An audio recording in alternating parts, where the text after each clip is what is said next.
Alors, coucou tout le monde. Donc, bienvenue dans la première séance de M3, donc la biophie. Donc, on va se retrouver de 14 à 16 heures lundi et mercredi cette semaine. Ensuite, on se reverra la deuxième semaine. Ça sera retransmis sur YouTube de 18 heures à 20 heures. Donc, s'il y a des points que vous voulez reprendre, il n'y a pas de souci, vous pouvez les reprendre de 18 à 20 heures. Mais si vous avez des questions, n'hésitez pas à nous le faire parvenir. Donc on va commencer avec les unités du système international et ensuite on enchaînera sur les propriétés des fluides. Donc voilà nos belles têtes de beaux gosses. Les unités du système international. Alors je vais vous montrer un tableau qui est toutes les unités à connaître et on utilise le système dit MKSA. Oui, MKSA, c'est bien, c'est ce que j'ai dit. Donc c'est tout ce qui est mètre, kilogramme, seconde. Donc MKSA c'est mètre, kilogramme, seconde et ampère. Avant, c'était un autre système où ça a été plutôt en centimètres, en grammes et en secondes. Donc là, ça a changé. Et donc ça, c'est toutes les unités que vous devez connaître. La distance en mètres, donc ça, c'est les unités de base. La distance en mètres, la masse en kilogrammes et pas en grammes. Le temps en secondes. Je vais vous mettre le pointeur, attendez. Voilà. Le courant électrique qui est en ampères, symbolisé A. La quantité de matière que vous connaissez bien, c'est l'unité, c'est en mol avec un E et le symbole mol sans E. La température, attention, ce ne sont pas des degrés Celsius dans le système international, mais bien des Kelvin, qu'on symbolise K. Et ensuite, il y a toutes les variantes de ces unités de base. Il y a la superficie, c'est des mètres carrés. Donc là, les L entre crochets, c'est des longueurs, les unités de longueur. Le volume, c'est une unité de longueur au cube, donc des mètres cubes. La vitesse, vous savez que c'est des mètres par seconde. Donc une unité de longueur multipliée par une unité de temps à la puissance moins 1. En fait, ça revient à dire qu'on divise par le temps, donc mètres par seconde. La masse volumique, vous savez que c'est des kilogrammes par mètre cube, donc une unité de masse fois une unité de longueur à la puissance moins 3. La fréquence, vous savez, c'est ce que vous avez vu au premier semestre, la fréquence c'est 1 sur t, et donc t qui est une unité de temps, donc c'est des secondes moins 1, et les secondes moins 1, vous savez que ce sont des hertz. La force, donc c'est une formule, ça c'est la deuxième loi de Newton il me semble, la force égale à m fois l'accélération, m c'est la masse, l'accélération c'est des mètres par seconde moins 2, donc une unité de longueur fois une unité de temps à la puissance moins 2. Et l'unité de la force, ce sont les newtons, donc qui s'expriment aussi en kilogrammes par mètre par seconde moins 2. La pression, ça s'exprime comme le rapport entre la force et la surface. La force, comme on vient de le dire, ce sont des kilogrammes par mètre par seconde moins 2, donc ici c'est des newtons, qu'on divise ensuite par la surface, donc en mètres carrés, donc ça donne une unité de longueur à la puissance moins 2. En simplifiant, ça donne des kilogrammes fois des mètres moins 1 fois des secondes moins 2, et ça, ce sont des pascals. L'énergie, donc E, c'est le produit de la force fois la distance. Donc vous avez la force en newton, kilogramme pardon, par mètre par seconde moins 2, auquel on ajoute une unité de longueur. Donc ça donne des joules qui sont des kilogrammes par mètre carré par seconde moins 2. Moi, pour retenir l'équivalent de joules en unité du système international, j'avais une autre équation que vous pouvez noter, c'est l'énergie cinétique, donc E, que vous retrouverez dans l'équation de Bernoulli qu'on reverra à la troisième séance. Et cette énergie cinétique, c'est une formule que vous avez vue au lycée, c'est 1 demi de ρ fois V carré. Donc on va multiplier l'unité donc de ρ qui est des kilogrammes par mètre cube, qu'on multiplie par une vitesse au carré, ça donne des mètres carrés par des secondes moins 2. Et en simplifiant, ça nous donne des kilogrammes par mètre carré par seconde moins 2, qui nous donne des joules. Et les angles, dans le système international, ce sont des radians. Voilà, donc les conversions utiles à connaître, ça c'est le professeur Duroux qui va vous faire un tableau là-dessus. 1 litre équivaut à 1 décimètre cube. Donc ça, vous allez voir les prochaines conversions qui sont à connaître. Vous allez voir, elles sont un peu barbares, mais au fur et à mesure, vous allez les apprendre et surtout les manipuler de plus en plus, ça va devenir de plus en plus facile. Donc 1 ATM, c'est 101 325 pascal, et 1 ATM, c'est aussi 760 mm de mercure. Il faut savoir aussi que 1 bar, c'est 10 puissance 5 pascal. Il faut savoir aussi que 1 PSI, c'est 6897 pascal. Alors celle-là, on l'utilise un peu moins, mais il faut quand même la savoir.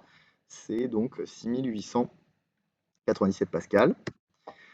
Il faut savoir aussi que une torr, c'est 1 mm de mercure. Donc vous pouvez en déduire que 1 ATM, c'est égal à 760 mm de mercure, mais c'est aussi égal à 760 torr. Et enfin, par un produit en croix ici, si vous voulez 1 mm de mercure en pascal, vous divisez 101 325 par 760 et vous obtenez 133,3 pascal. Ça, c'est des conversions qui sont à connaître. Donc là, vous avez l'exercice 1 et on va vous laisser 10 minutes pour le faire.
Allez, on est de retour.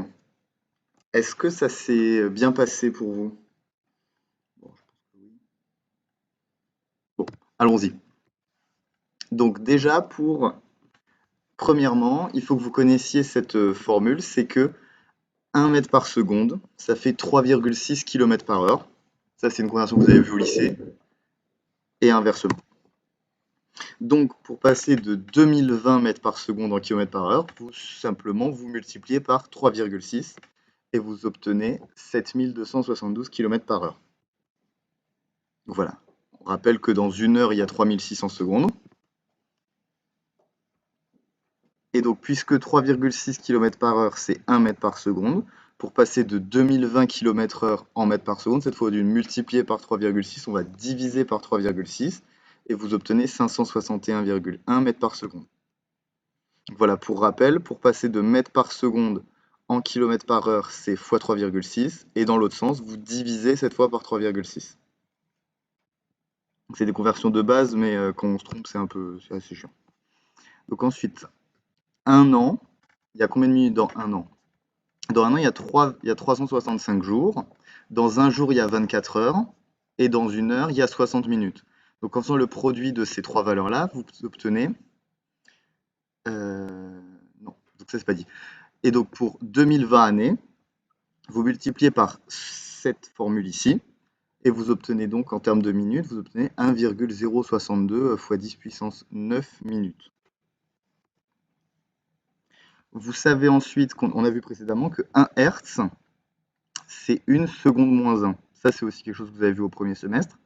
Donc, quand vous avez 2020 MHz, on rappelle que méga, c'est x 10 puissance 6. Mais vu qu'on vous demande des millihertz, vous rajoutez le 10 puissance 3. Donc 2020 MHz, ça donne 2020 x 10 puissance 9 millihertz. Et donc ça donne 2020 x 10 puissance 9 millisecondes moins 1. Est-ce que c'est bon pour vous? Si c'est pas bon, n'hésitez pas en tout cas. Donc 1 minute moins 1. Qu'est-ce que c'est 1 minute moins 1? 1 minute moins 1, c'est 1 divisé par 1 minute. Donc c'est 1 sur 60 secondes. Donc c'est 1 sur 60 secondes moins 1. Donc pour 2020 minutes moins 1, ça vous donne, en faisant le rapport, 33,67 secondes moins 1, donc 3,67 Hz. 1 litre, c'est 1 décimètre cube. Donc vous savez que 2020 centilitres, c'est 20,2 litres. Donc ça vous donne 20,2 décimètres cubes. Et pour passer en mètres cubes, vous utilisez le facteur 10 puissance moins 3, donc vous obtenez cette valeur en mètres cubes. 1 millimètre cube, en faisant une conversion, ça vous donne 1 x 10 puissance 6 décimètres cubes, ce qui vous donne 1 x 10 puissance moins 6 litres. J'ai dit peut-être 6, donc c'est moins 6 litres. Et donc pour passer de 220 mm3, vous obtenez ainsi 2,0 x 10 puissance moins 3 litres. 1 g par seconde moins 3, c'est 1 10 puissance 3 grammes par décimètre. Alors il manque un moins 3 ici, c'est moins 3 et pas 3. Et donc vous obtenez 1 x 10 puissance 3 grammes par litre moins 1, puisqu'un décimètre cube, c'est 1 litre. Et donc c'est égal aussi à 1 kg par litre moins 1, vu qu'il y a l'exposant 10 puissance 3. Donc pour 2020 grammes par seconde moins 3, ça donne 2020 kg par litre. Vous savez que 1 Kelvin, c'est 1 degré auquel vous ajoutez 273, donc 2020 Kelvin. Pour passer en degrés Celsius, vous enlevez 273 et c'est 1747 degrés Celsius. Maintenant, il faut faire des analyses dimensionnelles. Alors, vous voulez l'unité de mu, donc vous connaissez que le gamma est en pascal, la distance en mètres et la vitesse en mètres par seconde. Donc, en faisant une analyse dimensionnelle, donc en termes d'unité, vous obtenez le mu, qui est l'unité de la viscosité, en pascal par seconde. Et en pascal par seconde, vous connaissez l'unité du pascal qu'on a vu précédemment, vous multipliez par des secondes, et ça vous donne que 1 pascal seconde, c'est des kilogrammes par mètre moins 1 par seconde moins 1. Maintenant, la pression, vous savez que c'est des pascals, mais on va développer tout ça. On vous dit que P égale ρGh. Rho, c'est en kilogrammes par mètre moins 3. G, c'est en mètres par seconde moins 2. C'est la constante d'accélération. H, c'est une distance en mètres. Donc en faisant l'analyse dimensionnelle, on obtient que P, c'est des kilogrammes par mètre moins 1 par seconde moins 2. Et ça, vous savez maintenant que c'est des pascals. Donc la pression est en pascal. Maintenant, on vous dit sigma égale H fois ρ fois G fois D divisé par 2. Ça, c'est le coefficient de tension superficielle. Une analyse dimensionnelle. H et D sont des distances en mètres. ρ est la masse volumique en kilogrammes par mètre moins 3. G, c'est l'accélération en mètres par seconde moins 2. Et le 2, puisque c'est une unité, vu que c'est sans unité, pardon, en analyse dimensionnelle, il ne compte pas. Donc, en utilisant toutes ces unités, on obtient que le sigma est en kilogrammes par seconde moins 2. Ça, vous le verrez dans les prochains cours. Maintenant, le nombre de Reynolds, dont la formule est donnée ici. Rho, la masse volumique est en kilogrammes par mètre moins 3. La vitesse, vous connaissez l'unité. Distance, pareil. Et le mu, on l'a calculé dans l'item A. Et vous remarquez que le nombre de Reynolds est sans unité. Ça, c'est très important. On fait des fois des petits pièges dessus. Le nombre de Reynolds n'a pas d'unité. Ensuite, pareil pour le B. Maintenant, vous avez compris. Vous connaissez l'unité de mu, de V, de dx, donc qui est une distance, et de la pression qui est en pascal. Et comme ça, le B, vous trouvez que c'est en mètres carrés. Maintenant, les petites conversions que le professeur Duroux vous donne. Alors, je vais toutes vous les afficher puisqu'il y a un joli tableau récapitulatif à la fin. Ça, c'est vraiment à apprendre et bien connaître les conversions. Donc, 2,7 ATM, c'est 2,7 fois 101 325 pascal. Pour 3,6 ATM en millimètres de mercure, on sait qu'un ATM, c'est 760 mm de mercure. On multiplie donc par 760. 74 000 pascal maintenant en millimètres de mercure. Donc cette fois, on divise par 101 325 et on multiplie ensuite par la valeur en millimètres de mercure, ce qui nous donne 555 mm de mercure. Une torse et un millimètre de mercure, donc c'est la même valeur. 155 000 pascal en bar, on divise par le facteur 10 puissance 5. Vous obtenez 1,55 bar. 1 bar en PSI. Donc vous savez que 1 bar, c'est 10 puissance 5 pascal, que vous divisez par 6897 pour obtenir les PSI. Vous obtenez 14,5 PSI. Et 12 PSI, cette fois en millimètres de mercure. Vous multipliez par la valeur de la PSI en pascal, donc 6897. Vous obtenez ce résultat en pascal. Et pour passer en millimètres de mercure, comme on l'a fait précédemment, on divise par 101 325 et on multiplie par 760. On obtient 620,8 mm de mercure. Et maintenant, la propriété des fluides, c'est Benjamin qui va vous le faire. Coucou. Alors, moi c'est Benjamin, même si ça écrit que c'est Tom qui parle. Est-ce que vous avez des questions jusque-là? Dites-le moi dans le chat, même si tout va bien et tout.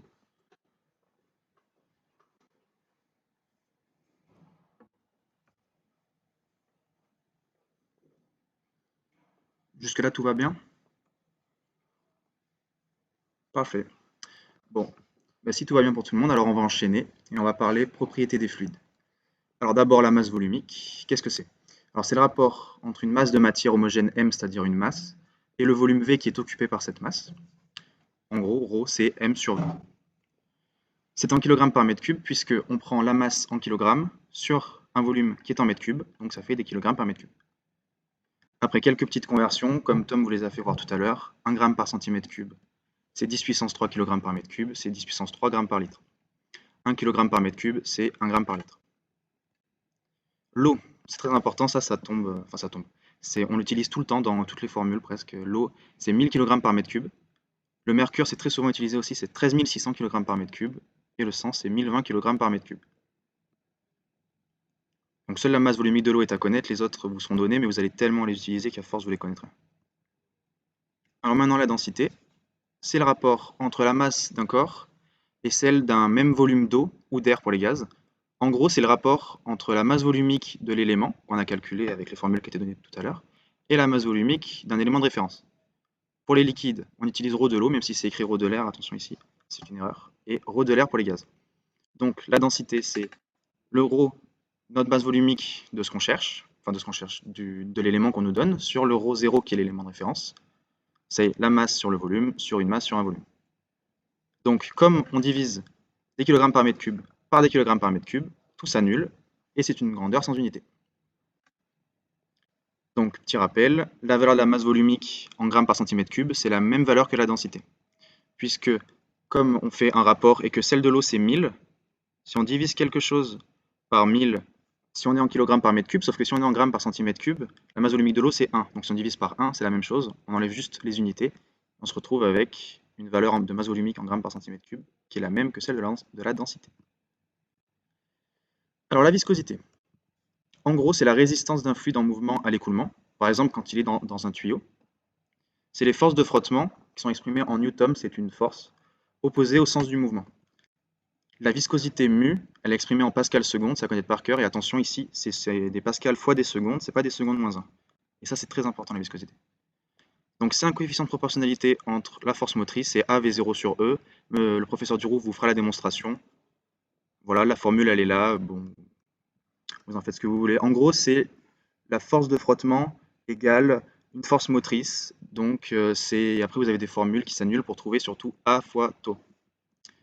Taux, c'est la contrainte tangentielle de cisaillement, c'est exprimé en newton par mètre, et ça, c'est une valeur qui vous est donnée, normalement. Et après, vous multipliez par A, et puis voilà. On fait un petit rappel sur les vecteurs, parce que le professeur Duroux vous fera un cours sur les vecteurs au second semestre. Donc, quand vous avez un objet qui est en mouvement, vous avez plusieurs forces qui s'appliquent sur lui. D'abord, vous avez sa vitesse, qui l'entraîne dans un plan. Vous l'avez ici. Vous avez son poids, qui l'attire vers le bas. Vous avez la résistance normale au plan, parce que l'objet il s'applique sur un plan, sauf que l'objet il s'enfonce pas dans le plan. Donc vous avez un vecteur qui vient compenser le poids. Par exemple sur une pente, votre eau elle s'enfonce pas dans la route. Par exemple si vous êtes sur une route, vous vous enfoncez pas dans la route. Donc la force normale au plan est égale au poids. C'est pour ça que les vecteurs sont de même taille. Après vous avez une force de frottement qui vient contrarier votre vecteur vitesse. Il est plus petit. Donc au final, quand vous allez additionner ce vecteur-là et ce vecteur-là, vous allez trouver quelque chose qui va amener votre objet dans le sens du vecteur vitesse. Alors, les différents types de fluides. D'abord, vous avez les fluides newtoniens. C'est tous les liquides qui fonctionnent comme l'eau, en gros. Leur viscosité, elle est indépendante de la contrainte de cisaillement. Par exemple, les gaz ou l'eau pure, ils ne vont pas changer de viscosité, quel que soit le débit avec lequel ils s'écoulent, quelle que soit leur vitesse. Ils ne vont pas avoir une viscosité différente. Par contre, vous avez des fluides non newtoniens avec une viscosité qui dépend de la contrainte de cisaillement. Ça veut dire que la contrainte appliquée va changer la fluidité du fluide. Dans les fluides non newtoniens, on a en gros 3 catégories. Il y a les fluides pseudoplastiques ou réofluidifiants. La viscosité, elle diminue quand la contrainte de cisaillement elle augmente. C'est certaines peintures qu'il faut bien secouer pour qu'elles se fluidifient, pour qu'elles s'écoulent. Donc plus vous allez amener une contrainte de cisaillement importante en secouant votre peinture, plus sa viscosité va tendre à diminuer. A l'inverse, il y a les fluides dilatants ou réoépaississants dont la viscosité augmente quand la contrainte de cisaillement augmente. Plus vous allez mélanger, plus la viscosité va augmenter. C'est par exemple de la maïzena dans de l'eau. Si vous mettez votre main et que vous n'allez pas très vite, si vous ne bougez pas vos doigts très vite dedans, ce sera liquide. Par contre, si vous frappez dedans, vous allez amener une contrainte de cisaillement supérieure et donc la viscosité va augmenter et vous ne vous déplacerez pas aussi facilement dans le fluide. Un fluide réoplastique, c'est un type un peu particulier. En gros, il a besoin d'un seuil minimal de contrainte. C'est par exemple le dentifrice. Si on le met comme ça, il ne va pas s'écouler. Par contre, si vous appliquez une contrainte dessus, il va se mettre à s'écouler. Alors, les facteurs qui influencent la viscosité. Vous avez la température. Dans le cas des liquides, une augmentation de température, ça veut dire que les distances entre les molécules, elles augmentent. Donc, ça entraîne une diminution des forces de liaison entre les molécules. Donc, les frottements sont plus faibles, donc ça diminue la viscosité. A l'inverse, dans le cas des gaz, une augmentation de la température, ça veut dire que la vitesse des molécules augmente, donc il y a un taux de collision entre les molécules qui est plus important, donc ça augmente les échanges, donc la viscosité est plus importante. Il faut bien retenir que dans le cas des liquides et dans le cas des gaz, c'est totalement différent. La pression influence très peu la viscosité, en vérité ça se voit surtout aux fortes pressions, mais en gros retenez que la pression n'influence pas la viscosité. Alors maintenant, la tension superficielle. On considère un volume de liquide, par exemple une goutte d'eau, et il va y avoir une force d'interaction entre les molécules. Pour les molécules qui sont dans la goutte d'eau, il n'y a pas de résultante. Parce que si vous voyez sur le schéma, est-ce qu'on voit ma souris? Ah, voilà. Comme vous voyez sur le schéma, les molécules elles sont influencées par toutes celles qui sont autour, Donc, il n'y a aucune résultante. Par contre, si vous regardez les molécules qui sont en surface, d'un côté, elles ont des molécules qui viennent appuyer dessus, mais de l'autre côté, il n'y a rien, c'est de l'air, parce que vous êtes au bord de votre goutte. Ce qui fait qu'il y a une résistance qui vient se faire, enfin, il y a une résultante qui est verticale descendante, c'est ça qu'on appelle la force de tension superficielle, et ça vient appuyer sur les autres molécules. C'est le phénomène qui fait que votre goutte d'eau reste en goutte d'eau, et que l'eau ne s'éparpille pas. Donc la surface des liquides, quand on est dans ce cas-là, ça se comporte comme une membrane élastique tendue qui vient garder votre liquide en goutte, parce que sinon vous vous retrouviez avec juste de l'eau qui s'écarte et aucune relation entre les molécules. Là, ça fait comme un petit ballon en fait, une goutte d'eau. Ça, c'est très important à retenir. Tout liquide tend spontanément à diminuer sa surface libre. C'est-à-dire que si vous avez deux gouttes et qu'elles sont collées l'une à l'autre, si elles sont collées l'une à l'autre, elles vont former une seule grosse goutte, parce que ça va leur permettre de diminuer leur surface libre. Et ça, c'est très important, c'est primordial à savoir. Alors, pour augmenter la surface libre, donc soit on amène plus de molécules à la surface. Le problème, c'est que pour faire ça, il faut vaincre la force que je vous ai dit tout à l'heure, la force de tension superficielle qui vient appuyer sur les molécules. Donc ça veut dire qu'il faut fournir une énergie qui est inverse à votre tension superficielle. Donc pour augmenter la surface libre, il faut amener de l'énergie. Cette énergie, elle est proportionnelle à la variation de surface que vous voulez. Plus vous voulez éclater votre goutte, et plus il vous faudra apporter de l'énergie. Et ça se calcule très bien comme ça, avec dW, votre énergie, qui vaut sigma dA à l'air, c'est-à-dire la surface de votre goutte. Donc sigma, c'est le coefficient de tension superficielle en newton par mètre. Et après, vous vous retrouvez avec ici un rapport entre la surface que vous avez à la fin, moins la surface de votre goutte à l'origine. Et ça va vous donner l'énergie nécessaire pour passer de votre surface originelle de votre goutte à la surface finale que vous voulez. Donc, remarque, quand la température augmente, ρ diminue et inversement, parce qu'on a vu que la température influençait la viscosité. Pardon, la viscosité, rien à voir. Influence la tension superficielle, pardon. Donc cet apport d'énergie dW, ça représente l'énergie de la force de travail F à appliquer. Donc c'est tangent à la surface. C'est pour produire la même variation dx, la même variation dW amènera la même variation dx.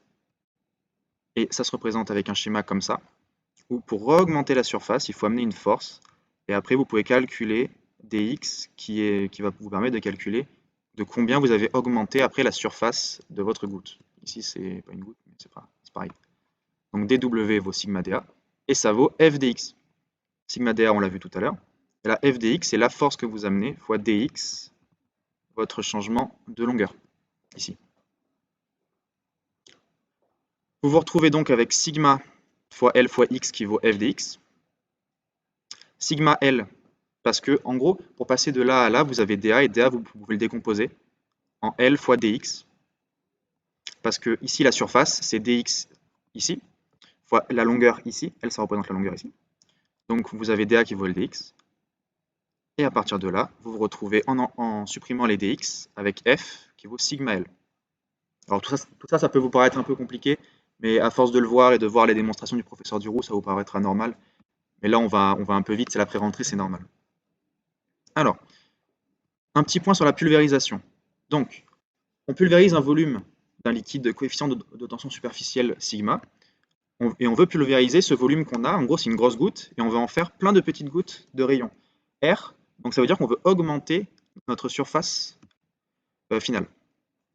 Donc dans ce cas, dans le cadre de cet exercice, pour le volume d'une goutte, c'est 4 tiers de pi r cube, c'est le volume d'une sphère. La surface d'une goutte, c'est 4 pi r carré. Et là, quand on dit la surface d'une goutte, oui, c'est ça, la surface d'une goutte. Et après, du coup, le nombre de gouttes, c'est le volume total que vous aviez à l'origine sur le volume d'une seule goutte.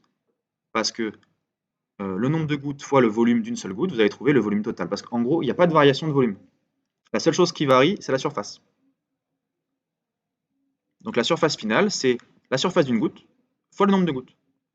Donc, pour réussir à trouver votre surface finale, vous savez que votre volume il ne varie pas, parce qu'on est dans le cas d'un fluide qui est incompressible.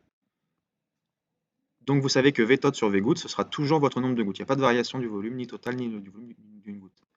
Donc avec V le volume, S la surface, et N le nombre de gouttes, comme je vous l'ai dit. S initial, il est rarement connu, au final, et on le considère souvent comme négligeable.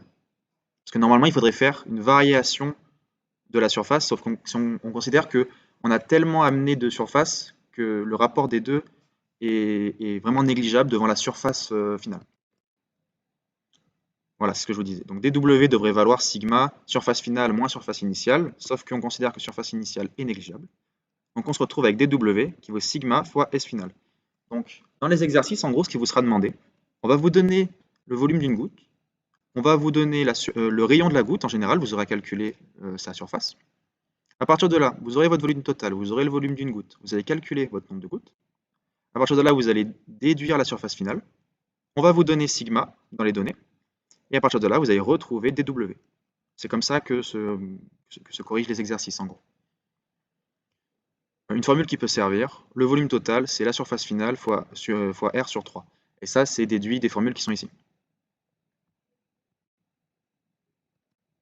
Donc, on va faire un petit exercice. Alors là, en gros, comment on va fonctionner? La partie 1, on va la faire ensemble. Là, maintenant, tout de suite, je vais la corriger avec vous. Après, je vais vous laisser 5 minutes pour faire la partie 2. Et après, on va corriger la partie 2. Donc, alors, Wissou, elle a un peu trop regardé la télé. Donc, elle a l'esprit un peu embrouillé. Après avoir écouté les recommandations sanitaires, elle décide de se pulvériser du gel hydroalcoolique dans les yeux. Surtout, ne faites pas ça. Pour cela, elle dispose d'une solution d'un volume de 15 ml de gel hydroalcoolique. Et le pulvérisateur utilisé crée des gouttes d'un diamètre de 2,35 10-5 mètres. On nous dit qu'une pulvérisation, c'est 15 ml. Donc d'abord, un petit rappel sur les formules, on les a vues tout à l'heure. Le volume d'une sphère, c'est 4 tiers de pierre cube. Et la surface d'une sphère, c'est 4 pierres carrées. Pour passer de l'un à l'autre, vous dérivez. Normalement, vous l'avez vu en maths au premier semestre. Vous prenez la formule du volume, vous la dérivez, vous trouvez la formule du volume de la surface. Pardon.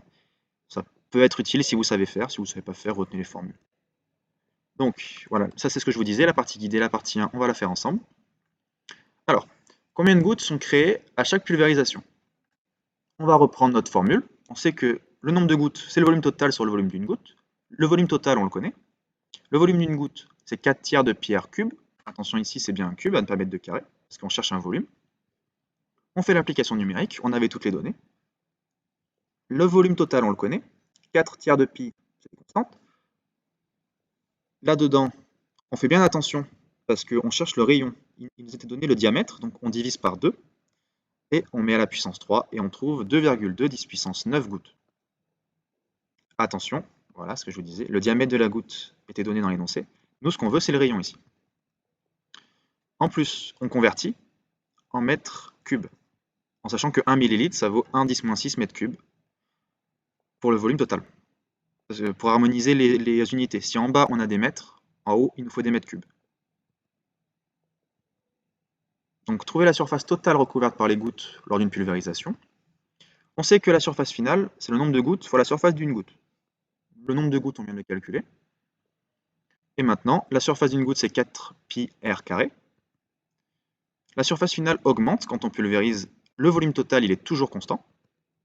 Donc on fait l'application numérique. Notre surface finale, c'est donc notre nombre de gouttes qu'on a trouvé tout à l'heure, fois 4 fois pi, fois notre rayon. Toujours, si on prend le diamètre, on divise par 2. Et on trouve une surface finale de 3,82 mètres carrés. Maintenant, quelle est l'énergie nécessaire pour recouvrir la surface totale? Donc, on prend notre formule, dW vaut sigma dA, ça vaut sigma fois la surface finale, puisque la surface initiale est négligeable. dA, c'est une variation de surface, mais on considère que notre surface initiale est négligeable par rapport à la surface finale. On fait l'application numérique, sigma était donné, la surface finale, on l'a calculé juste avant, c'est 3,82, et ça nous donne 0,084 joules. Voilà, maintenant, si c'est bon pour tout le monde jusqu'ici, je vous laisse 5 minutes pour faire la partie 2.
Si vous avez des questions, surtout, vous n'hésitez pas, hein. Même à l'oral, si vous voulez activer votre micro et poser une question.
Est-ce que tout le monde a fini? Est-ce qu'on peut y aller?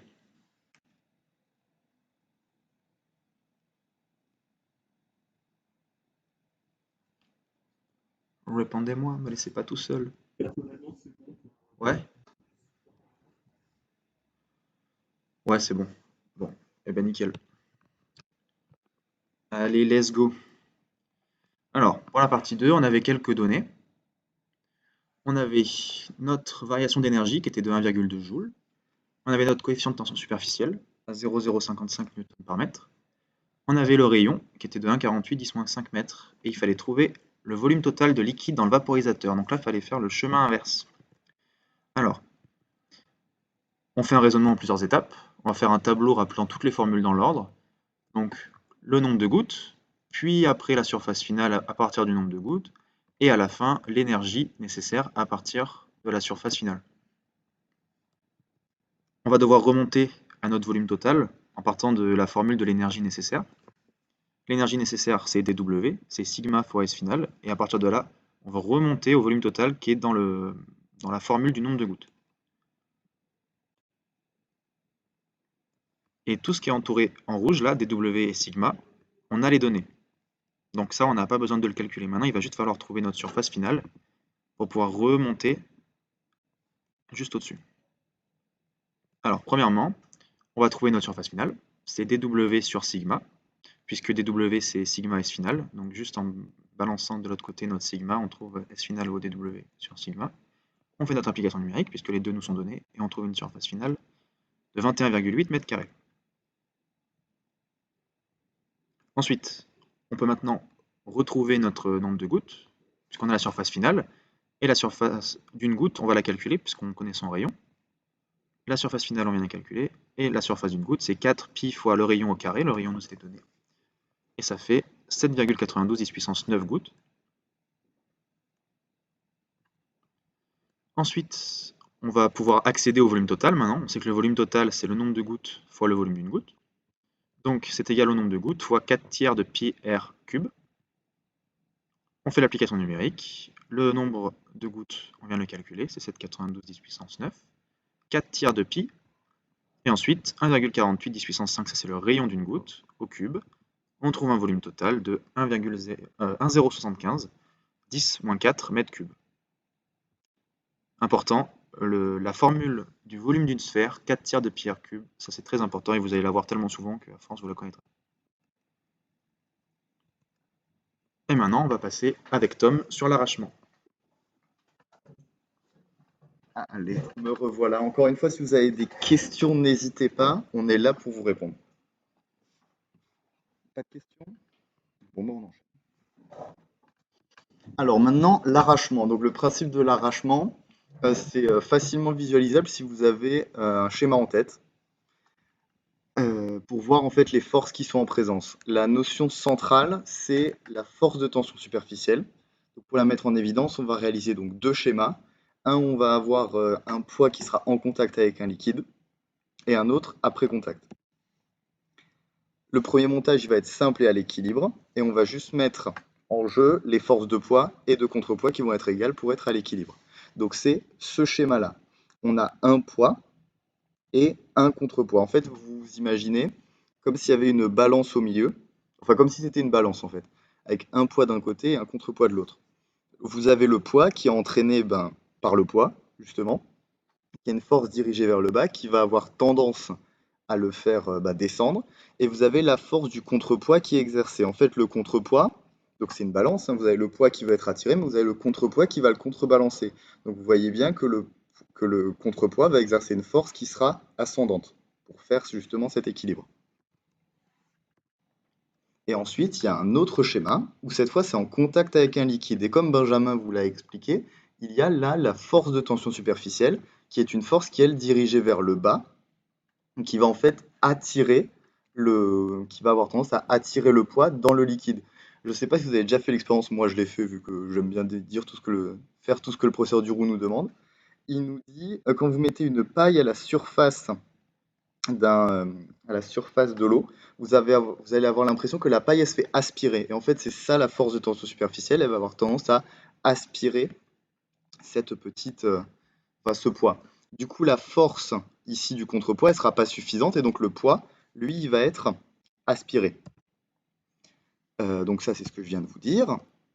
Et donc, pour avoir de nouveau un équilibre, il faut avoir un contrepoids plus important qui va exercer une force encore plus importante pour arriver à l'équilibre. Donc là, en fait, on met deux contrepoids qui vont rendre de nouveau cet état d'équilibre. Si c'est pas bon, surtout n'hésitez pas, hein. Si j'ai pas été clair, n'hésitez pas. Si j'ai été clair, n'hésitez pas à le dire aussi, ça fait toujours plaisir. Alors, donc le poids, vous connaissez la formule, c'est la masse fois g, la constante d'accélération. Donc ça, c'est la masse en l'occurrence du poids.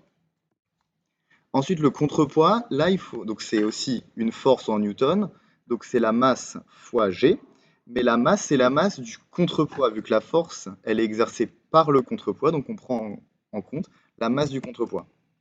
Et la force de tension superficielle, c'est sigma, le coefficient de tension superficielle, multiplié par L. Benjamin vous l'a dit tout à l'heure, F égale à sigma fois L.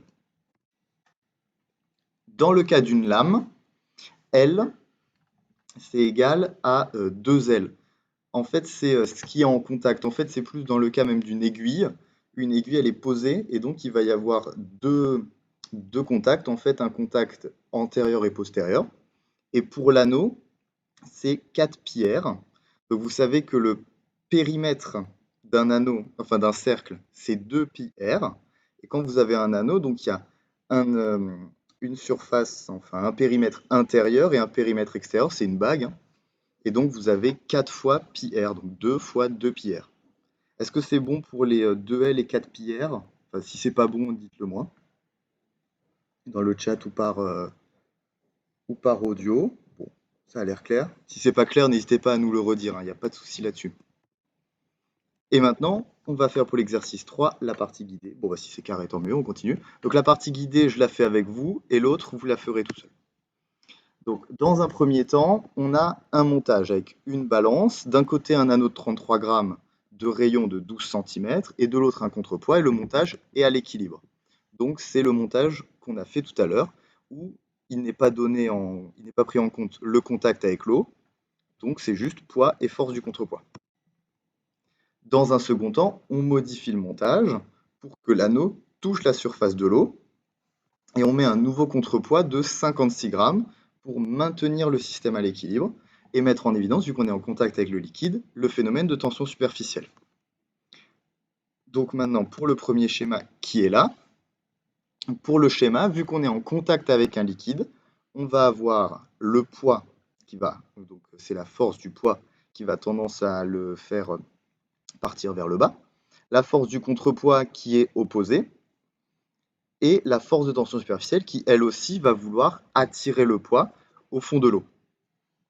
Grâce au schéma, on peut noter donc que le contrepoids va compenser le poids de l'anneau. Et en expression vectorielle, ça va correspondre à... Voilà.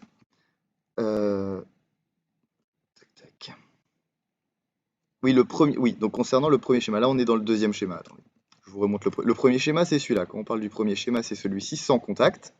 Et là, je vous ai un peu spoilé la suite.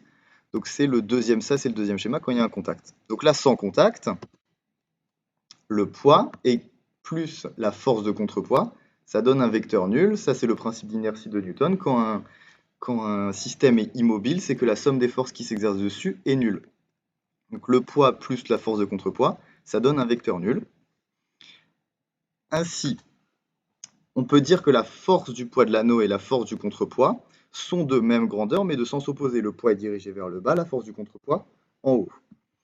Donc, quand on enlève les vecteurs, on obtient que le poids, c'est égal à moins la force de contrepoids. Le poids est comme ça, et vu que la force de contrepoids est dans le sens opposé, on rajoute un signe moins pour l'égalité.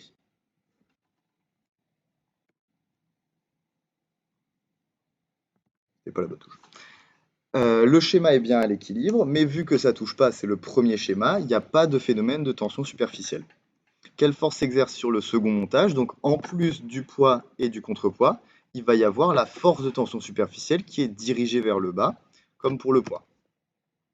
Donc en expression vectorielle, la somme des forces, enfin la somme donc des vecteurs est nulle. Donc poids, le vecteur force de contrepoids, vecteur force de tension superficielle est nul. Donc si on isole d'un côté, si on passe en fait la force de contrepoids de l'autre côté, moins la force de contrepoids, c'est égal au poids plus la force de tension superficielle. Et puisque la force de contrepoids est dans un sens opposé au poids et à la force de contrepoids, quand on enlève les vecteurs, on va rajouter un signe moins devant l'expression de la force de contrepoids. Donc moins et moins, ça fait plus. Donc force de contrepoids, c'est égal au poids plus la force de tension superficielle. Et maintenant, on demande de calculer le coefficient de tension superficielle qu'on va noter sigma TS. Donc première étape, on va calculer séparément les différentes forces. Le poids, c'est M fois G. Vous connaissez la masse de l'anneau. Et G, que vous devez savoir, c'est 9,80. Alors certaines fois, le professeur Duroux vous dira que c'est 10. En général, ce sera explicité. Et donc vous obtenez 0,324 newtons. La force de contrepoids, pareil, M fois G, sauf que cette fois, on prend bien la masse du contrepoids. Et donc, on obtient 0,056. Donc, on rappelle, hein, il faut bien prendre en kilogrammes et pas en grammes, hein. L'unité du système international, c'est le kilogramme. Donc 0,056 fois 9,81, et on obtient 0,55 newtons. Et la force de tension superficielle, c'est sigma fois L. Sigma, on veut le calculer. Et L, on va le faire tout de suite. Le périmètre d'un cercle, donc ça c'est ce que je vous ai dit précédemment, c'est 2πr. Donc on néglige l'épaisseur de l'anneau, et puisqu'il y a deux côtés dans un anneau, on prend le périmètre intérieur et le périmètre extérieur, mais vu qu'on néglige l'épaisseur, on dit qu'il y a en fait deux fois la même épaisseur, enfin deux fois le même périmètre. Donc c'est 2 fois 2πr et ça donne 4π fois r. Donc L, vu qu'on est dans le cas d'un anneau, c'est 4πr. Donc la force de tension superficielle, c'est sigma fois 4πr, puisqu'encore une fois, on est dans le cas d'un anneau. Maintenant, on va tout regrouper. Le coefficient de tension superficielle. Donc ça, c'est l'égalité qu'on a mis en évidence tout à l'heure. La force du contrepoids, c'est le poids plus la force de tension superficielle. Et donc, on isole la force de tension superficielle puisqu'on veut le sigma.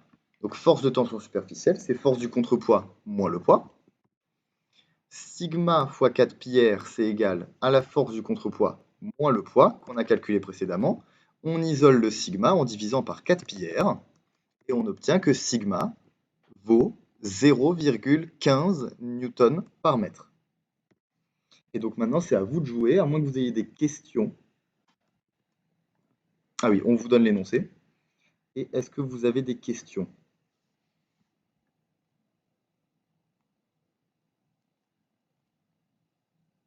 N'hésitez pas à mettre les micros hein, si vous voulez poser des questions, ça pourrait être plus interactif, hein, c'est comme vous voulez. Donc il n'y a pas de questions, visiblement, attendez. Peut-être que... Non, c'est bon. Oui, vas-y, dis-moi.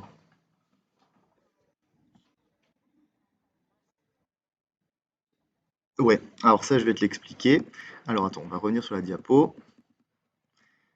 si ça veut bien.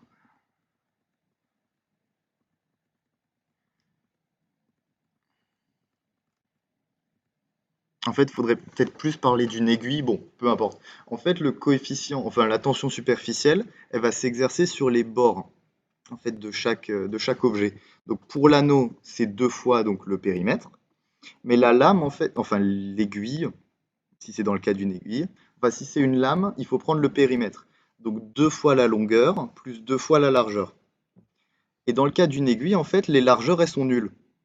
Donc en fait, c'est deux fois la longueur. Est-ce que tu vois ce que je veux dire? Sinon, je peux peut-être essayer de te faire un dessin. Je pense. Alors, normalement, ça fonctionne. Alors, écran blanc. Dans le cas d'une lame, on a donc une lame comme ça, avec L et L. Donc, pour avoir le périmètre, c'est deux fois la longueur plus deux fois la largeur. Sauf que quand tu as une aiguille, c'est comme ça. Donc en fait, tu as ta longueur, enfin ta largeur qui tend vers zéro. Donc en fait, on avait donc le périmètre qui valait deux fois la longueur plus la largeur. Sauf que là, ta largeur est tend vers zéro, donc ça te donne 2L. Est-ce que tu vois? En fait, voilà, c'est juste ça. Oui, c'est pas évident de se le visualiser comme ça, je te l'accorde. C'est bon? Ok, super. Est-ce qu'il y a d'autres questions? Je vais juste vous remettre l'énoncé.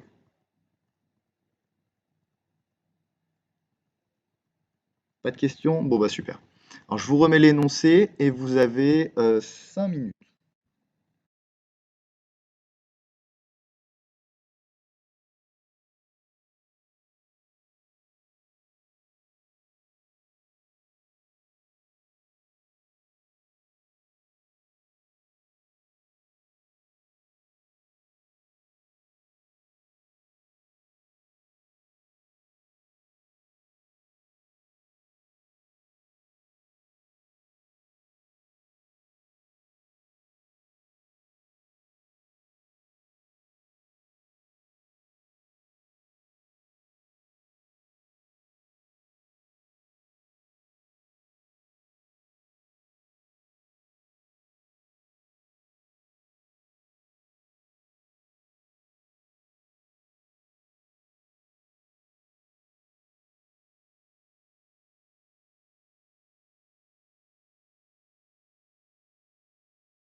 Est-ce que vous avez terminé?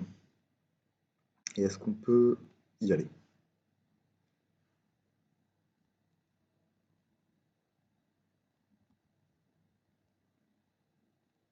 Allez, super, je vois des oui.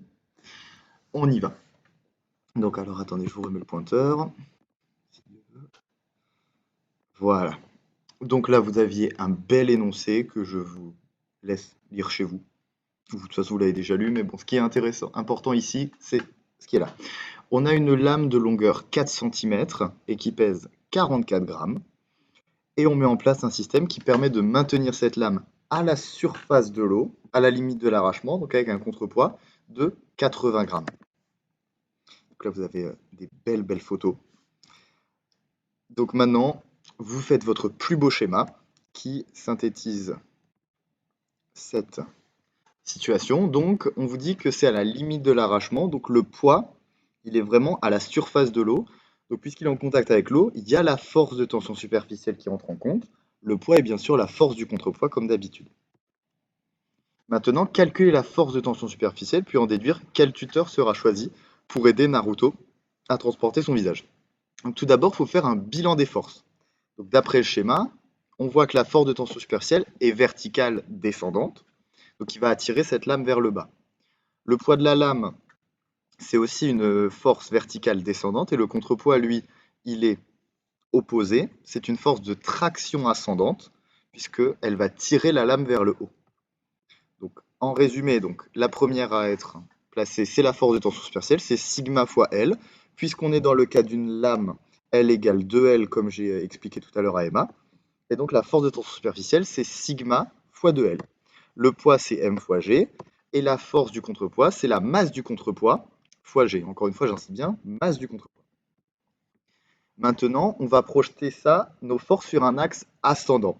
Un axe ascendant, ça veut dire que toutes les forces qui vont être dans le même sens que l'axe seront considérées comme positives, et celles qui vont être donc dans le sens opposé vont avoir un signe négatif.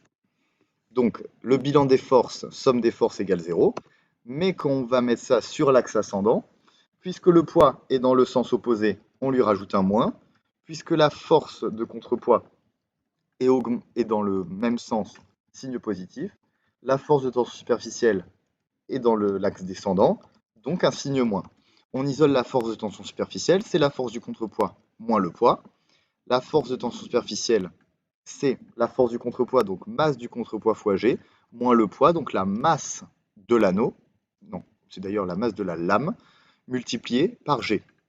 Donc là, c'est masse de la lame, petite coquille. Donc c'est G fois la masse du contrepoids moins la masse de la lame. Maintenant, on fait la petite application numérique et vous obtenez une force de tension superficielle qui vaut 0,43 newtons. Et bien sûr, on n'oublie pas d'homogénéiser les unités. Oui, ici, on prend la masse, mais il faut bien la prendre en kilogrammes, qui est une unité du système international. Et troisième étape, maintenant, il faut trouver le tuteur. Et donc, on doit trouver le coefficient de tension superficielle. On sait que F, c'est égal à sigma fois grand L. Et dans le cas d'une lame, sigma égale, la force de tension superficielle, pardon, égale à sigma fois 2L. Donc on isole sigma qui est égal à F sur 2L. Et vous obtenez un sigma de 5,375 newtons par mètre.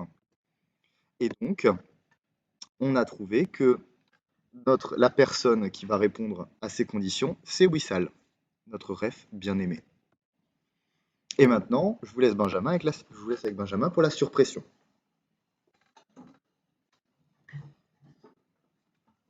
Allez, s'il n'y a pas de remarques, on enchaîne. Alors, la surpression. Dans le cas général, quand il y a deux interfaces, c'est l'addition de deux pressions. Alors, en gros, la surpression, c'est là, vous avez la formule un peu barbare, delta P, 2 sigma sur R1 plus 2 sigma sur R2. Mais normalement, il va y avoir un schéma quelque part. Je sais pas, bon, d'accord. Alors, en gros, la surpression, c'est quand vous avez une différence de pression entre l'intérieur de votre bulle d'eau, on va reprendre l'exemple de la bulle d'eau, et l'extérieur de votre bulle d'eau. C'est-à-dire que, comme vous avez une force de tension superficielle qui est là pour rapprocher les molécules les unes des autres, en comprimant les molécules, ça va faire une force de surpression, puisqu'elles vont se coller les unes aux autres, et il y a un moment où la pression va augmenter à l'intérieur de la bulle. Et si la pression augmente trop, la bulle va éclater. Et la surpression se compense avec la tension superficielle. La tension superficielle veut écraser les molécules, la surpression veut qu'elles s'écartent les unes des autres. Ça se calcule par delta P qui vaut 2 sigma sur R1 plus 2 sigma sur R2 dans le cas où il y a deux interfaces. Deux interfaces, c'est par exemple une bulle de savon où vous avez à l'extérieur de l'air, à l'intérieur de l'air, et entre les deux, vous avez de l'eau mélangée avec du savon qui forme la bulle. Donc vous avez une interface entre l'air extérieur et votre bulle, et une interface entre votre bulle et l'air qui est à l'intérieur. Ça, c'est dans le cas général. Dans le cas d'une sphère de liquide, les molécules vont donc, comme je vous disais, avec la tension superficielle comprimer l'intérieur de la sphère, ce qui veut dire que la pression intérieure va être supérieure à la pression extérieure. Et ça, c'est toujours vrai.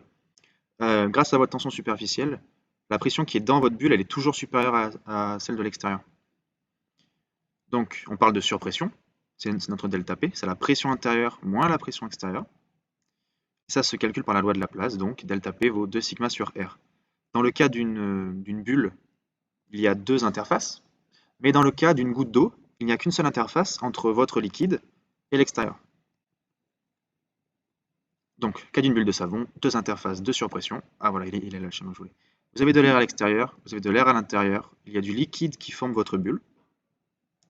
Delta P vaut 4 sigma sur R. Alors ça vient de la formule générale de tout à l'heure, qui valait 2 sigma sur R1 plus 2 sigma sur R2. On considère que dans le cas d'une bulle de savon, notre rayon, en gros, de liquide est négligeable. Donc que le rayon extérieur, qui est ici, est égal au rayon intérieur qui est là. C'est pour ça qu'on peut dire que 2 sigma sur R plus 2 sigma sur R, ça fait 4 sigma sur R. Voilà, on considère l'épaisseur de la bulle comme négligeable. Alors maintenant, on va faire l'exercice 4. L'exercice 4, d'abord la partie 1 qu'on va faire ensemble, puis je vous laisserai 5 minutes. Voilà la partie 2. Donc, on décide de créer une énorme goutte d'eau pour essayer d'éteindre des incendies. Le coefficient de tension superficielle entre l'air et l'eau, on nous le donne, c'est 0,029 Newton par mètre. Donc, dans un premier temps, rappelez la loi de Laplace. Elle est à connaître par cœur, je vous l'ai donné tout à l'heure. Delta P vaut 2 fois sigma sur le rayon. Avec delta P, la surpression à l'intérieur de la goutte, qui est en pascal. Sigma, notre coefficient de tension superficielle en newton par mètre. R, le rayon de la goutte, en mètres. Attention à bien harmoniser les unités. Ici, on a des mètres. Sigma est en newton par mètre. Donc, attention avec le rayon. La goutte d'eau, finalement créée, a une surpression de 0,82. Quel est le diamètre de cette fameuse goutte? On va réutiliser la loi de Laplace, tout simplement en isolant notre rayon. On sait que delta P, c'est 2 sigma sur R. Donc, R, c'est 2 sigma sur delta P. À partir de là, on fait l'application numérique. Sigma nous était donné. La surpression, c'est celle qu'on vient de nous donner là, c'est 0,82 Pascal. R vaut donc 2 fois 0,029 sur 0,82, ça fait 0,071 mètres. On a notre rayon qui est de 0,071 mètres. Pour avoir le diamètre, on multiplie par 2, puisqu'on nous demandait ici le diamètre. Le diamètre, c'est 2 fois le rayon, c'est 14,2 cm. Le volume. Alors là, on va utiliser la formule qu'on a vue tout à l'heure. Le volume, c'est 4 tiers de pi r cube. Le volume est en mètres cubes, donc le rayon, on le prend bien en mètres. L'application numérique, le volume, 4 tiers de pi, notre rayon en mètres, au cube. Et le volume vaut environ 1,5 10 puissance moins 3 mètres cubes pour notre goutte. Allez, maintenant je vous laisse 5 minutes pour faire la partie 2.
Oui, j'avais le micro fermé, pardon.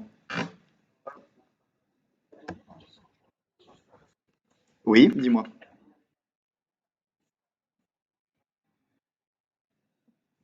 Ah, la surpression, tu veux dire? Alors, attends, on va revenir là-dessus. Je vais te retrouver le schéma. Voilà. Est-ce que tu peux me redire ta question, s'il te plaît?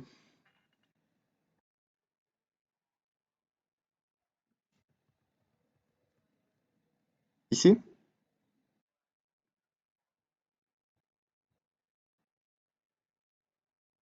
Ouais. Ouais, ouais, pas de souci. En fait, tu as tes molécules qui sont à la surface et elles vont avoir tendance à, en fait, quand tu fais la résultante des forces, il va y avoir une force qui va être dirigée vers l'intérieur. En fait, toutes tes molécules, elles vont former une membrane élastique tendue, c'est ce que forme la tension superficielle.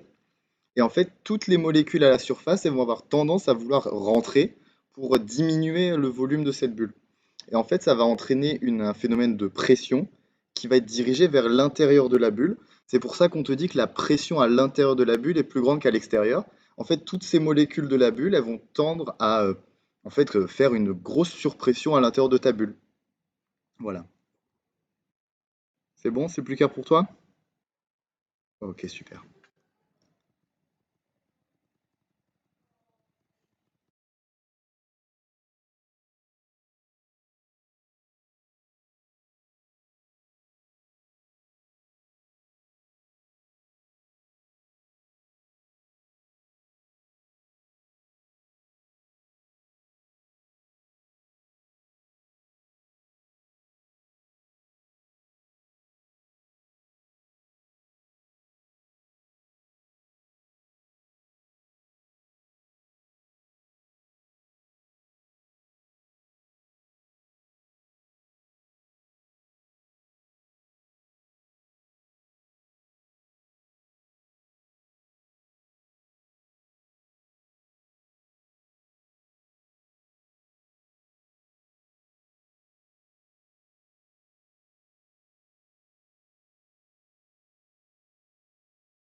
Bon, est-ce que c'est bon pour tout le monde la partie 2? Est-ce qu'on peut corriger?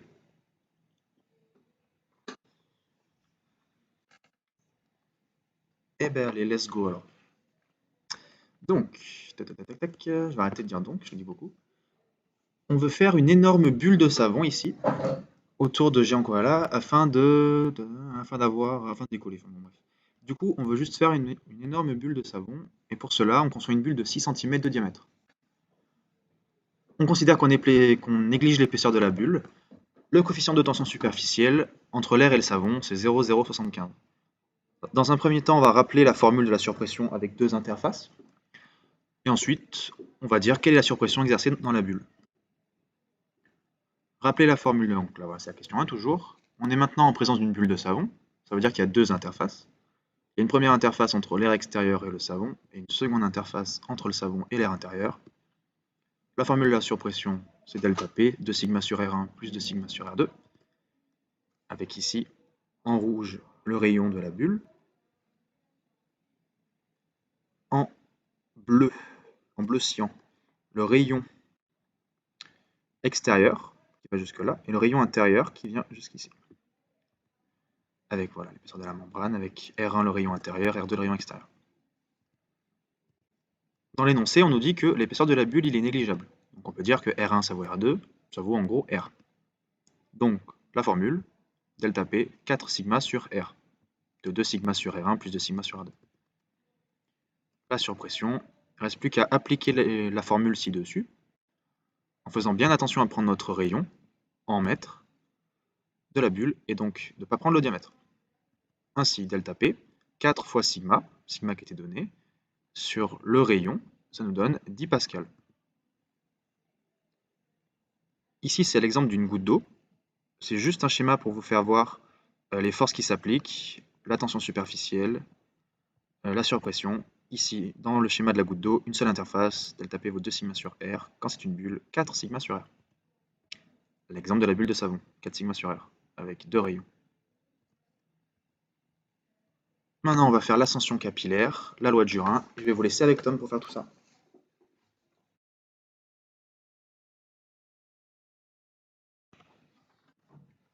Alors, allons-y. Alors, avant tout, il y aura une rediffusion sur YouTube. Donc, s'il y a des points que vous avez pas bien compris, vous pouvez revoir la vidéo. Et si vous n'avez pas envie de poser une question, vous pouvez la poser à 18h, ça commence. Donc, voilà. Enchaînons sur l'ascension capillaire, la loi de Jurin. Donc, la loi de Jurin, en fait, c'est l'effet notamment de capillarité. Donc, l'effet de capillarité, vous mettez un sucre que vous plongez un tout petit peu dans le café, le liquide remonte, c'est à peu près ça le principe de la loi de Jurin. Donc, il y a trois types de liquides, les liquides mouillants, les liquides qui entraînent un mouillage imparfait et les liquides qui n'entraînent pas de mouillage. Donc, les liquides qui sont mouillants, donc avec un mouillage parfait, ils ne font pas d'angle de raccordement, c'est-à-dire que sur une surface, ils vont être vraiment plats, ça va vraiment être plat. Un mouillage imparfait, alors ça, le mouillage imparfait, c'est le cas de l'eau. Quand vous mettez une goutte d'eau sur une feuille ou sur une table, vous allez voir que ça va être légèrement bombé et ça va former un angle de raccordement qui est inférieur à 90 degrés. Qu'est-ce qu'un angle de raccordement? Un angle de raccordement, c'est l'angle qui est tangent à, à cette petite bulle et par rapport à la surface. Donc là, cet angle de raccordement est inférieur à 90 degrés. Et ensuite, il y a des liquides qui ne font carrément pas de mouillage. Ça, c'est le cas du mercure. Quand vous mettez du mercure sur une table, vous allez voir que ça va pas mouiller, que ça va faire vraiment une bulle, enfin une goutte quasiment intacte, une vraie belle bulle. Et donc, ça vous donne un angle de raccordement ici qu'on voit qui est obtus, donc supérieur à 90 degrés. Et donc, le cosinus sera inférieur à 0. Ici, pour un mouillage imparfait, il sera supérieur à 0. Et, et je ne vous ai pas donné l'exemple d'un liquide mouillant, c'est le cas de l'éthanol, que le professeur Duroux vous dira en cours.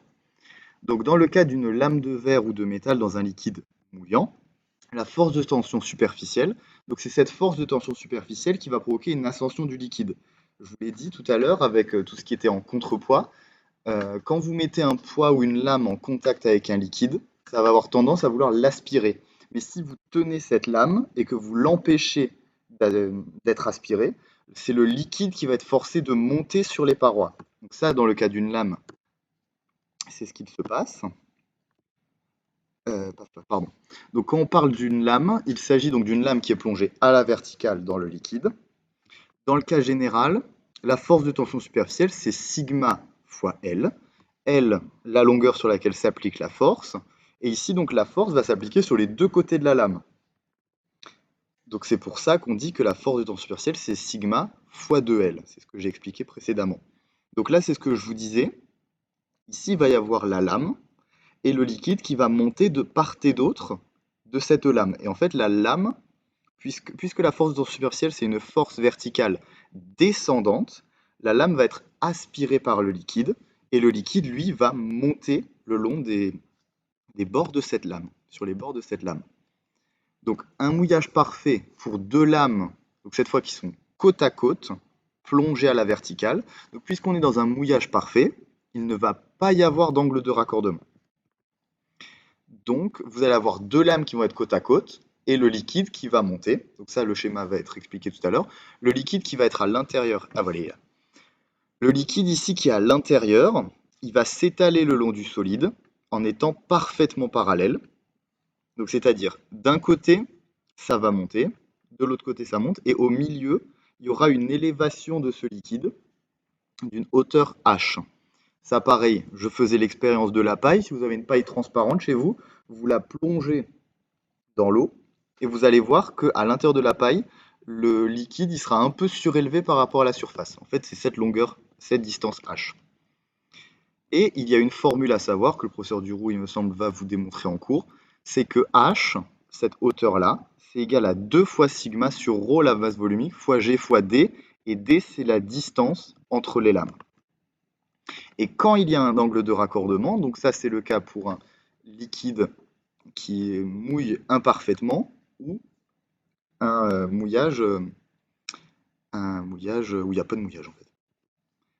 Donc, quand il y a un ménisque, il faudra prendre en compte l'angle de raccordement, et donc on va intégrer à tout ça le cos de θ. Mais ici, on ne va pas prendre D, la distance entre les lames, mais R qui est le rayon en mètres. L'angle de raccordement, donc c'est ce que j'ai dit précédemment, c'est l'angle qui est formé entre le support qui soutient la goutte et la tangente au point de contact entre la goutte et le support. La goutte, elle va faire donc sa petite goutte, elle va avoir un point de contact avec le support, il va y avoir un point entre l'air, l'eau, enfin le liquide et le support, et vous prenez la tangente et ça va vous donner votre angle de raccordement. Et donc cette partie, on va la faire ensemble. Donc après une année 2020 qui est très réjouissante, vous décidez de vous faire un petit verre de sirop à la menthe, c'est très bon d'ailleurs. Pour plus de plaisir, vous décidez d'ajouter donc deux lames verticales et parallèles, c'est l'exemple qu'on a vu, qui sont séparées d'une distance de 5 mm, et on considère que c'est le cas d'un mouillage parfait. Donc mouillage parfait, pas d'angle de raccordement. On vous donne la masse volumique de la solution, le coefficient de tension superficielle, G, et on vous rappelle qu'un gramme par centimètre cube, c'est 10 puissance 3 grammes par mètre cube. La petite partie guidée. Maintenant, on vous fait rappeler la formule de la loi de Jurin, sachant qu'on est dans le cas d'un mouillage parfait. Donc ça, je vous l'ai dit tout à l'heure, on est dans le cas d'un mouillage parfait, donc pas d'angle de raccordement, et donc H égale à 2 sigma sur ρ GD, D la distance entre les lames. Donc sigma, le coefficient de tension superficielle, ρ la masse volumique, G la constante de gravitation, et D la distance qui sépare les deux lames.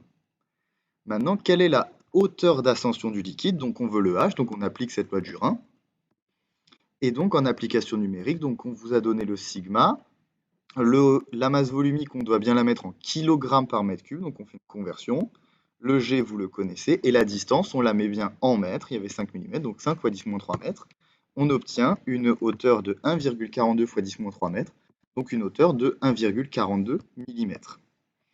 La hauteur d'ascension le long des deux lames, c'est donc 1,42 mm, et il faut bien faire attention à homogénéiser les unités. Et maintenant, c'est à vous de jouer, et vous avez 5 minutes pour faire l'exercice 5, à moins que vous ayez des questions. Est-ce que vous avez des questions?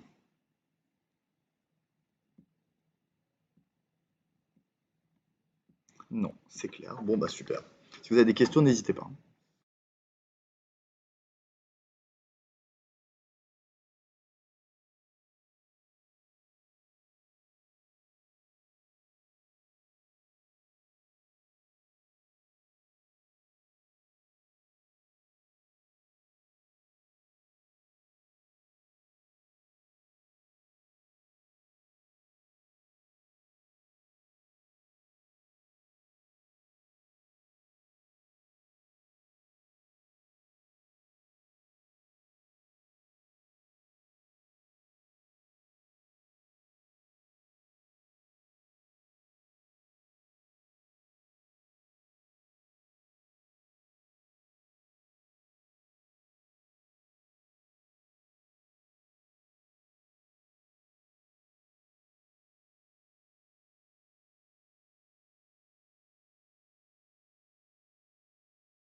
Est-ce que vous avez terminé? Et est-ce qu'on peut enchaîner? Ou est-ce qu'il vous faut encore un petit peu de temps?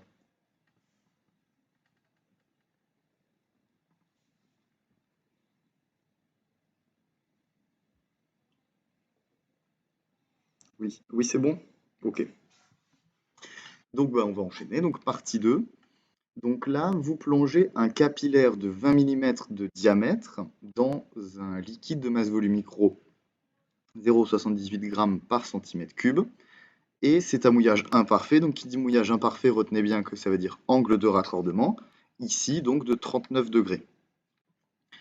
Et le coefficient de tension superficielle est de 0,032 newton par mètre. Donc pour rappel, un capillaire, hein, c'est comme un tube. Calculer la hauteur d'ascension. Donc dans le cas d'un capillaire et d'un mouillage imparfait, on reprend cette équation-là.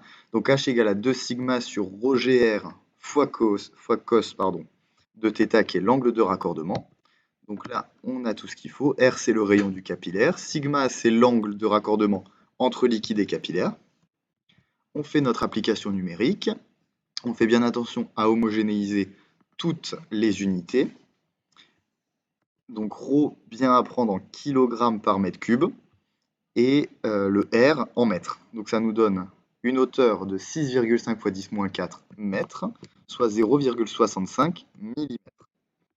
Le liquide est donc monté de 0,65 mm. Ça, c'est la hauteur. Et il faut bien faire attention, vu que dans l'énoncé, on vous donnait un diamètre de 20 mm. Il fallait bien prendre le rayon, donc on divise le diamètre par 2. Bien faire attention entre le R, dans le cas d'un capillaire, qui est le rayon du capillaire, et le D qu'on utilise dans la lame, qui est la distance entre les lames. Bien faire attention à ça. Et ben c'est déjà fini, les loulous. Donc on se revoit mercredi à la même heure. Et donc là, si vous avez des questions, c'est le moment, n'hésitez pas. On est là pour ça. Si vous avez besoin qu'on vous réexplique certains points, peu importe le moment de la séance, il n'y a absolument aucun souci.